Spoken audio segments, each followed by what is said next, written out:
Halo Sobat Pola Podcast Malakdi. Bagaimana kabar kalian semua? Semoga tetap sehat selalu.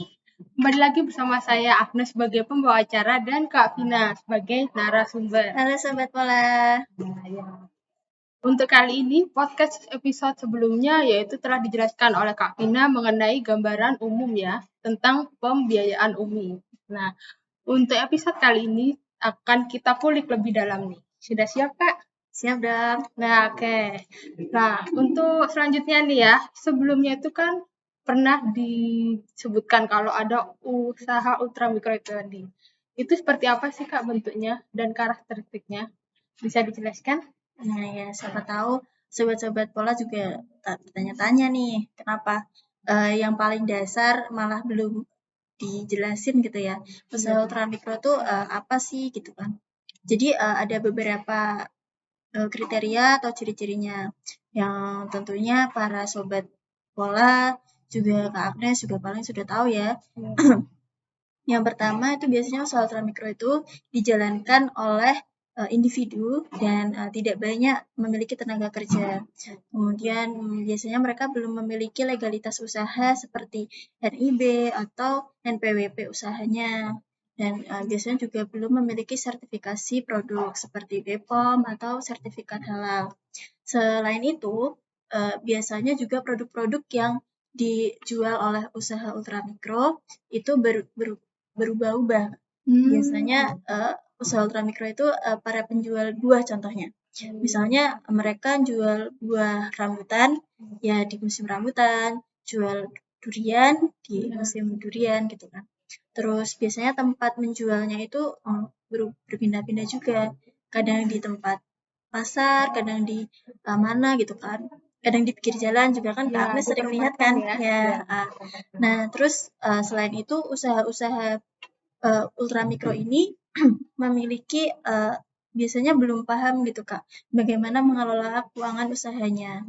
Biasanya antara keuangan pribadi dan juga keuangan usahanya itu masih belum dipisah, jadi masih jadi satu gitu, belum dibukukan istilahnya gitu. Oh, jadi itu tadi ya ciri-ciri dari usaha ultramikro tersebut ya Sobat. Nah, untuk selanjutnya nih Kak, sebelumnya juga itu pernah dijelaskan tentang sumber pendanaan pembiayaan UMI itu disalurkan oleh BLUPIP. Ya.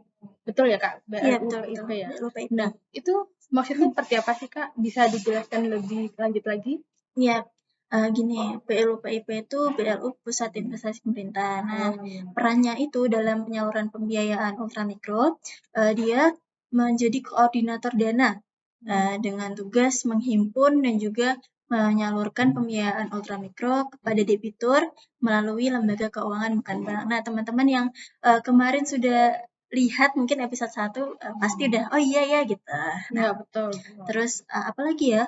BLUPIP itu juga oh iya tadi belum saya jelaskan. Untuk sumber dananya sendiri itu biasanya berasal dari rupiah murni, kemudian hibah, bisa juga dari pendapatan dari pembiayaan dan sumber dana lainnya. Selain itu, BLUPIP juga menata usahakan aplikasi Sistem Informasi Kredit Program UMI. Nah, SIKP UMI ini digunakan untuk mengelola data debitur pembiayaan UMI yang juga terintegrasi dan terkoneksi secara langsung dengan KPPN, Kanwil Dijen Perbendaraan, dan juga penyalur gitu Kak. Oh iya Kak, jadi itu tadi ya, jadi menjadi lebih paham ya Sobat. Ternyata BLUPIP ini menyalurkan dana juga, tapi juga menata usahakan ya Kak. Aplikasi SIKP ya? Nah ya SIKP UMI dan juga melakukan MONEV ya atau monitoring evaluasi. Oh iya Kak, betul. Saya lupa jelasin ya, makasih udah diingetin. Jadi Monef UMI ini juga dilakukan BLUPIP melalui kantor vertikal Dijen Perbendaraan, yaitu melalui kantor wilayah Dijen Perbendaraan dan juga KPPN gitu. Oh ya betul. Kanwil dan KPPN ya, perbendaharaan. Ya. Oke. Nah, bentuk monitoring dan evaluasi ini seperti apa, Kak? Banyak ya, Kak. Untuk fungsi monitoring dan evaluasi sendiri itu dilakukan oleh KPPN. Nah, KPPN itu melakukan pencocokan data penyaluran dari debitur UMI itu dengan cara membandingkan antara data pada aplikasi SIKP UMI dengan salinan dokumen penyaluran debitur yang diterima atau disampaikan oleh penyalur UMI gitu. Nah, selain itu KPPN juga melakukan survei nilai keekonomian debitur namanya. Nah, survei ini dilakukan terhadap debitur UMI untuk mengukur dampak seberapa berdampaknya pembiayaan UMI bagi perekonomian debitur. Nah, biasanya survei ini dilakukan ke debitur yang sama di awal dia menerima pembiayaan dan setelah menerima pembiayaan.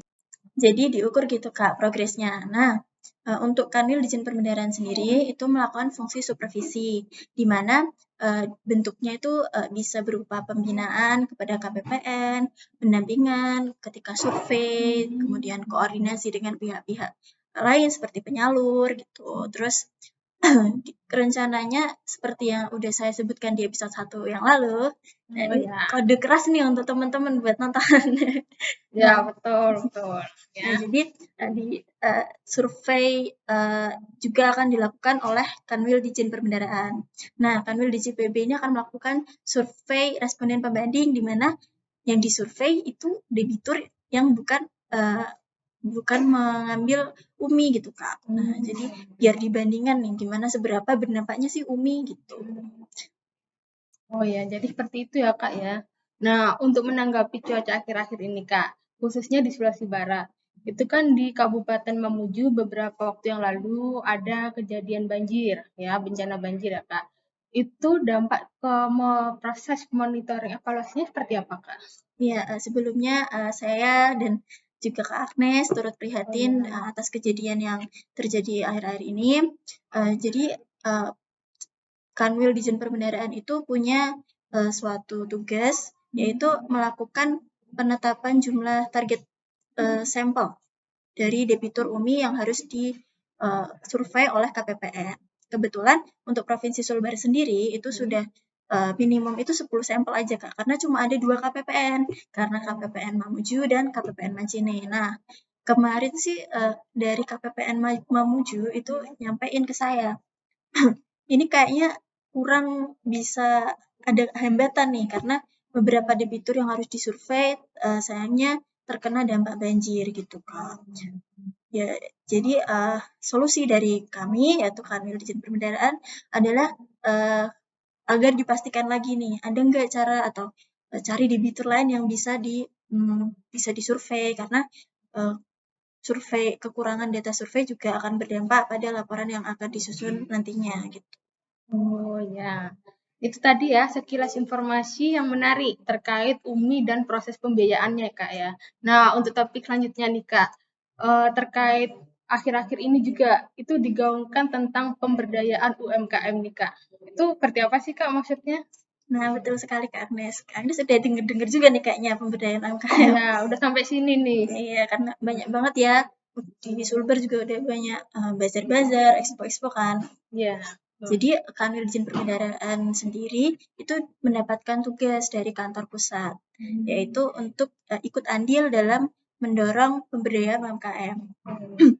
Kebetulan kita di sini Kanwil Dijen Perbendaharaan Sulawesi Barat itu juga bekerja sama dengan Bank BNI Cabang Mamuju. Nah, kita sudah melakukan survei kepada beberapa pelaku UMKM yang mempunyai potensi untuk mendapatkan bantuan atau dukungan pembiayaan yaitu berupa kredit program atau KUR, yaitu kredit usaha rakyat gitu. Oke, sekarang kita jadi lebih paham ya tentang UMI dan proses pembiayaannya ya. Sekian podcast kali ini. Terima kasih juga Kak Vina atas kesediaannya untuk berbagi informasi dan pengetahuan, khususnya untuk Sobat Pola pastinya.